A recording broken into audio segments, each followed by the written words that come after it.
السلام عليكم ورحمة الله وبركاته. أهلا بكم في لقاء جديد حول الخطاب الملكي. كلكم الإخوان سمعتوا خطاب محمد السادس.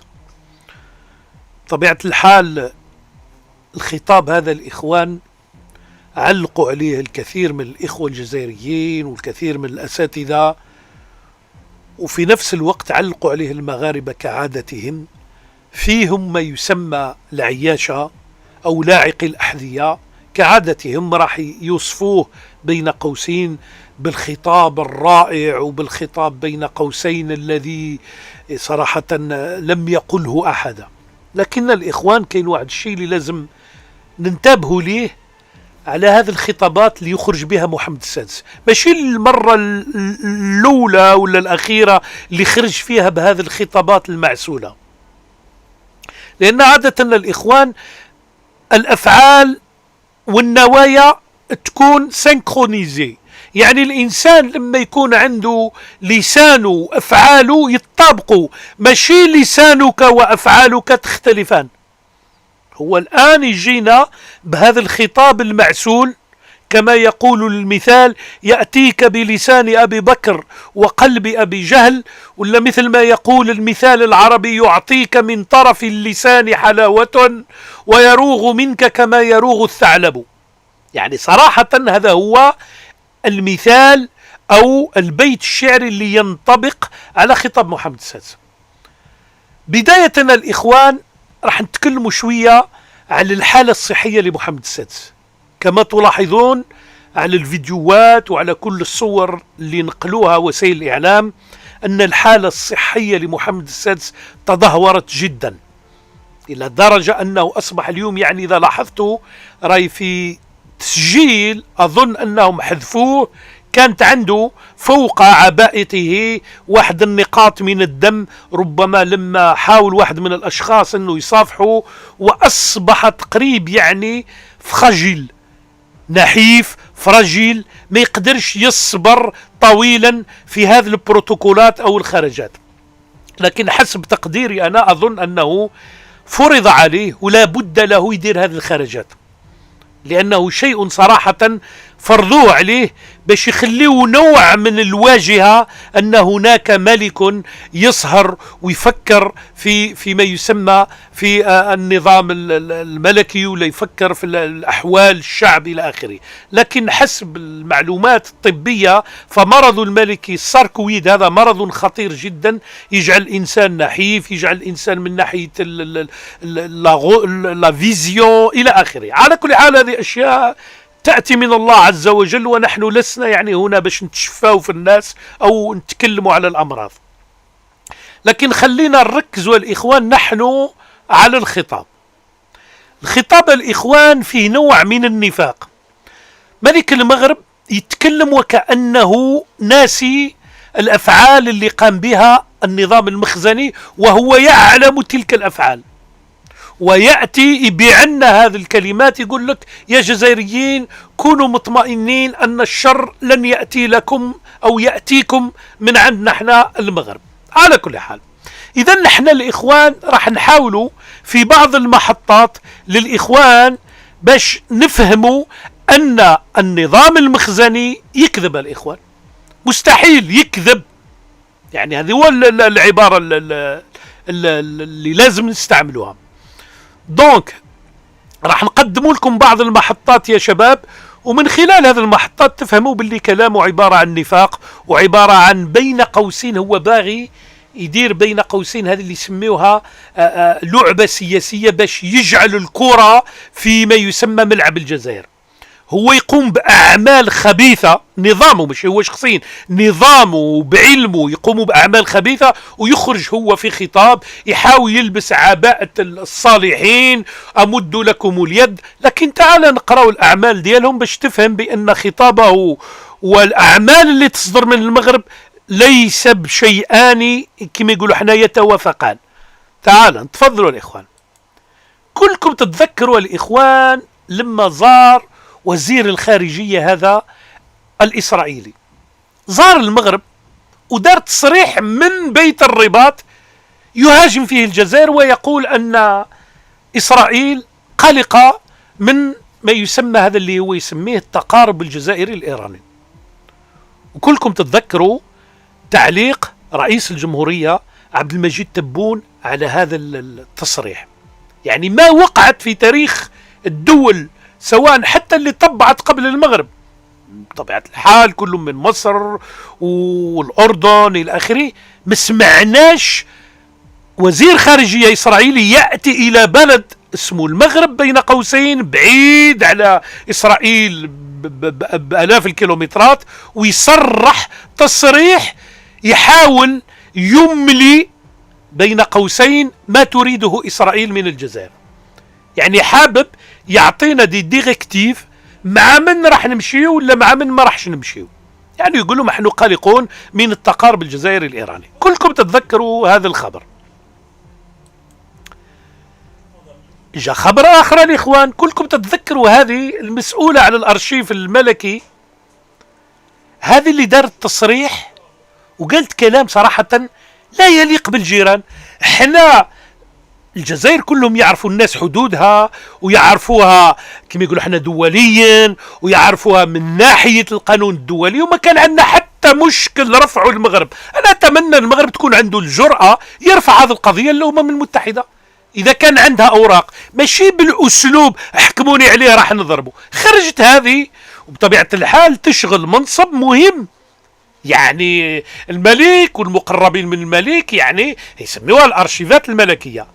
معناها كما يقولوا تسمحوا لي على العبارة، قال لك يضرب ويتدرج تحت البردعة، يخرج بهذه الخطابات اللي هي خطابات معسولة، وفي نفس الوقت يطلق هذا الأشخاص يطلقوا كلام صراحة الذي لا يليق، اللي يدل على أن هذا النظام نظام خبيث ونظام منافق. كيف تخرج أنت وتدير تصريحات هذه السيدة وفي نفس الوقت دير في جريدة معروفة مغربية ماروك إبدو وتصور خريطة تتهجم فيها على الحدود الجزائرية؟ على كل حال، وحبذا زين نقولها للمغاربة لو الملك تكون عنده الجرأة والشجاعة يقولها في الخطاب بالأمس. إذا كانت هذا أرضك وأنت حامي الوحدة الوطنية وحامي الملة والدين وحامي الوطن، فلتخرج تقولها للمغاربة: سأقوم باسترداد ما يسمى الصحراء الشرقية. لكن في المقابل تخرج وتقول نحن نمد لكم اليد ونحن نريد أن تفتحوا الحدود. هذا هو النفاق بأم عينه. على كل حال، زيدوا نرجعوا لنقاط آخر. هذا الشخص هذا معروف، هذا اللي اسمه عمر هلال، هذا واحد الإخوان في اللجنة الرابعة لتصفية الاستعمار، وفي أي مكان باش يتكلم على قضية الصحراء اللي هي قضية قانونية. لو كان هناك قضية في الأمم المتحدة اسمها القبائل ماشي عيب، روح تكلم عن القبائل. إذا عندك ملف مثل ملف الصحراء في تصفية استعمار إلى آخره، أنت جاي تتكلم على شيء ما عنده حتى معنى. حتى يقولوا عندنا في الجزائر مثال كيزيد نسميه بوزيد، انت ما كان لا ملف في القبائل وجاي تتكلم. اذا هذه قانونيا تعتبر تهجم على الجزائر. قضية الصحراء ماشي وانتم اللي وضعتوها في الامم المتحدة في 63. هل الجزائر اللي وضعت قضية الصحراء؟ انتم اللي رحتوا تطالبوا بالصحراء والسيدي إفني. هل الجزائر اللي وضعت هذا الامر؟ كيف تخرج انت بدون حياء ما عندك لا ملف في الامم المتحدة ولا من هذه الاشياء وتتكلم وتقول الجزائر تستعمر منطقة القبائل؟ يعني هذا قمة الوقاحة وقمة الأخلاق اللي موجودين عند النظام المخزني. إذن هذا أيضا مثال من الأمثلة نتكلم لهم. بعد هذا ما نعلقش عليهم بزاف، هذو المجموعة هذو فيهم هذو عارفينهم، هذو بين قوسين اللي يعتبروهم من النخبة المخابرات المغربية اللي تبعثهم.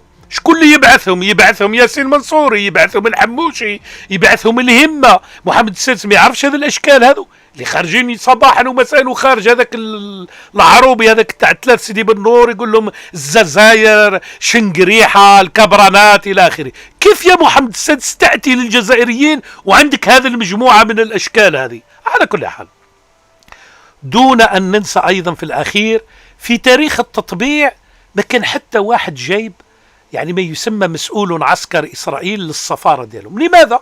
واي بوركوا؟ على كل حال، إذا هذه المحطات راح نتكلموا عليهم وراح نقدموا لكم الأدلة عليها باش تفهموا بأن خطاب الملك إنما هي لعبة سياسية حابب كعادته يحرج بها الجزائر بين قوسين إن المغرب تمد. والغريب في الأمر كاين كثير من المرتزقة من الإعلام العربي، وراكم تعرفوا باللي كاين بعض الصحفيين اللي شرتهم الامارات وحد اللي يقوموا بطريقه غير مباشره يهاجموا الجزائر. تشوف واحد مصري خارج بين قوسين عنده اذاعه ولا عنده محطه وداخل يتكلم في هذا الكلام وبين قوسين ويهاجم. اليوم قضيه فلسطين، الغريب في الامر قضيه فلسطين ما عادش مهمه عندهم.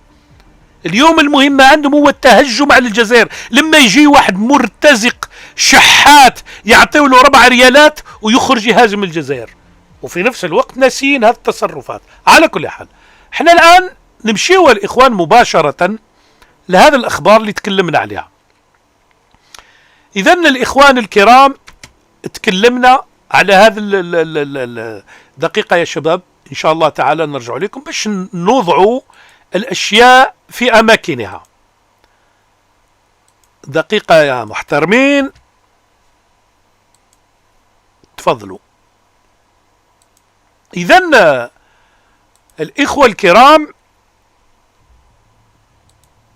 باش كعادتنا نقدموا الأدلة.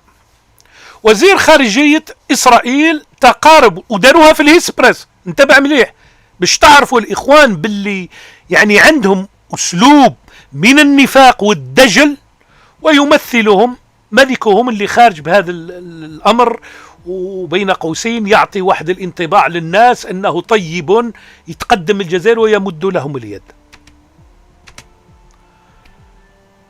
شكلت قضية الصحراء المغربية واحد في الملفات التي تم التطرق إليها في محادثات وزير الشؤون الخارجية والتعاون الإفريقي والمغاربة المقيمين بالخارج ناصر بوريطة ونظيره الإسرائيلي يائير ليبيد، إذ لم يفوت وزير الخارجية الإسرائيلي فرصة تواجده بالمملكة المغربية دون التعبير علانية، شوفوا يقولوها داخل ما هو يقول عن قلقه من التقارب بين النظام الجزائري والجمهورية الإسلامية الإيرانية. شوفوا قمة الوقاحة وقمة صراحة صراحة يغيبوا للكلمات للتغم يعني اللي باش نستعملهم باش نتكلم على هذا اللباسيس هذه وهذا الوطاوة هذه اللي يقولوها اللبنانيين. إذن هذا شيء معروف، هذه الهيسبريس. إذن الإخوان نزيدوا نتكلموا على شيء آخر. كلكم تتذكروا يا شباب الهجوم اللي قاموا به طائرات الدرون وذهب ضحيتها سائقي شاحنات جزائريين. في بداية الأمر قالوا واحد الكلام لا يعني لا ما يتقبلوش إلا واحد مجنون ولا مريض عقليا. قال لك هناك قنابل يعني ألغام في الأرض وانفجر تلك الألغام، وفيزيكمون لما ينفجر اللغم يدير ثقب ويبين أنه اللغم. لكن لما جات المينورسو قالوا أن الشاحنات أصيبت يعني avec des projectiles بقذائف من السماء وسكتوا، يعني لأنهم الحياة ما عندهم ذرة من الحياة في وجوههم. والغريب في الأمر الإخوان تصوروا البي بي سي نيوز هذه لماذا تكتب عنوان المقالة هكذا رغم أن المينورسو والأمم المتحدة تقول أن الشاحنات ضربت بصواريخ جاية من طائرات. لكن البي بي سي الإخوان رغم عندهم علاقات، الإعلام الخليجي كل من العربية السعودية الإمارات إلى آخره هذو كلهم راهم شاريين هذه القنوات هذو يدفعوا فيها الأموال وتخرج تتهم المغرب، يعني باش تفهموا الإخوان هذه الكلمة. لكن أنا ما يهمنيش، جبت دليل باش نذكر الإخوان ونذكر محمد السادس على الجرائم اللي اقترفهم في حق مواطنين جزائريين من خلال طائرات بدون طيار ويقذف فيها في ناس ماشيين في طريق بعيدة ب40 كيلومتر عن الخط الرملي وفي أراضي ماشي مغربية حسب القانون الدولي. إذن هذا هو اللينك تاع البي بي سي. الآن تكلمنا عن السفير هذا، شوفوا ايش داروا في الهيسبريس. الهيسبريس هذه راي في الثلاثاء 14 يونيو 2022 يخرجوا بعنوان بهذا الشكل. سفير المغرب القبائل سجنون بسماء مفتوحة توجد تحت الاحتلال الجزائري.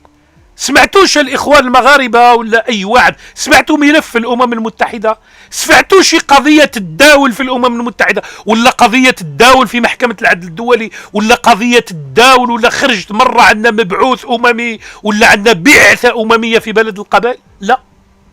احنا الآن سمعتوش مرة الجزائريين يتكلموا مثلا يقول لك منطقة الريف، رغم أن الريف كانت فيها جمهورية في العشرينات.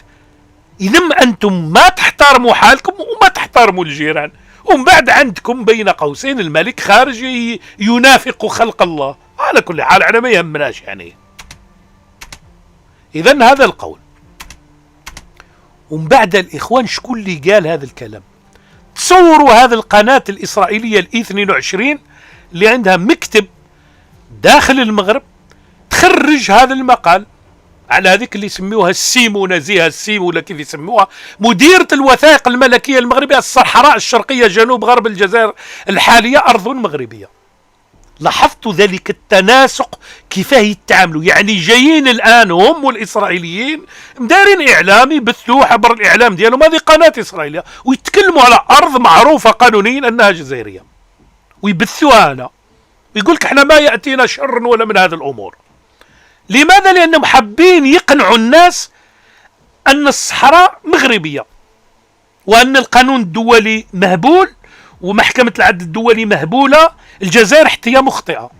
سؤال للمغاربة، هل قضية الصحراء اليوم موجودة في قائمة الدول المستعمرة؟ نعم. هل قضية الصحراء حكمت فيها محكمة العدل وقالت لكم ما عندكم السيادة؟ نعم. لو كان عندكم السيادة الملف انتهى. إذا راكم تشوفوا الدول كاملة تقول لك حل تحت سقف الأمم المتحدة. لماذا ما صرتوش الثائرة هذه على أمريكا؟ أمريكا لما تقول لكم حل تحت سقف الأمم المتحدة يضمن حق تقرير مصير الشعب الصحراوي. وش هو تقرير مصير الشعب الصحراوي؟ لما يتكلموا لكم الدول كاملين لكن عندكم حساباتكم مع الجزائر، لكن احنا ما تديو من عندنا والو. احنا وما تديو من عندنا والو. احنا واقفين مع الجمهورية العربية الصحراوي وواقفين مع الشعب الصحراوي حتى يقرر مصيره. وإذا ما عجبكمش الحال اشربوا ماء البحر، واللي يقول الحريرة سخونة يحط يده ولا باردة يحط يده. على كل حال الكلام احنا ما حبينا نردوه كثيرا. هذه الايفنت كانت.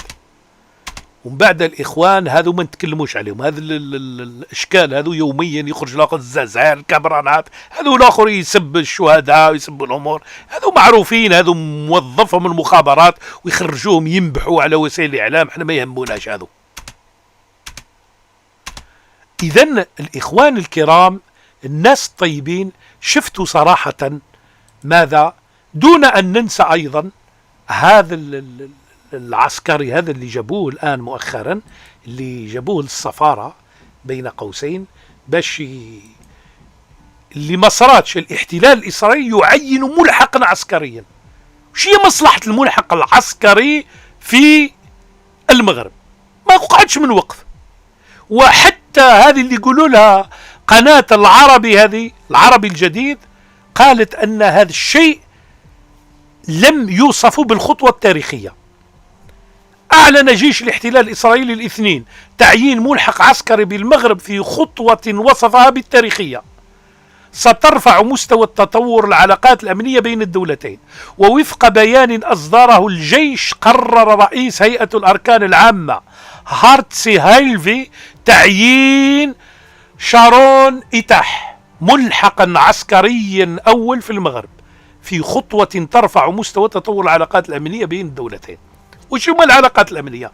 كش ما كان مشكل، وش هي الأشياء اللي تخلي المغرب يرفع لهذا المستوى؟ إذن الإخوان لغرض في نفس يعقوب. لكن أقول وأطمئن الإخوة الجزائريين، صدقني لا المغرب ولا إسرائيل لو شافوا الجزائر ضعيفة لهاجموها. وقفين لهم الجيش الجزائري حفظه الله ونصره، وقف لهم بيد من حديد، ولا أحد يستطيع يحرك ولا أي من هذه الأشياء. عادة الإخوان أنا لا أخوض كثيرا في الأشياء، في التقنيات اللي موجودة عند الجيش الجزائري، سواء على التقنيات اللي حاولوا يجيبوها الإسرائيليين من خلال التمرينات هذوك اللي داروهم في الأسد الإفريقي اللي هو يعتبروه المغرب خاص بهم وهي ما عندها حتى علاقة. هذه قصة الأفريكوم والإخوان يعرفوها، واللي حابب يعرف هذه الأشياء كاين مواقع فيها حتى واحد مغربي يتكلم ويعرف لماذا جابوا المناورات هذه لمنطقة المغرب لأسباب أخرى، اسباب يقراها حلف الناتو، يقراوها هذه اللي يسميهم الافريكوم الامريكان، لكون الجزائر الان تملك اسلحه قويه وخطيره وعندها امور، اذا خايفين من هذه الاشياء، اذا يحاولوا يتجسوا على الرادارات الجزائريه ويتجسوا على منظومات الاس 400 وكثير من المنظومات. اما المغرب لا في العيري ولا في النفير.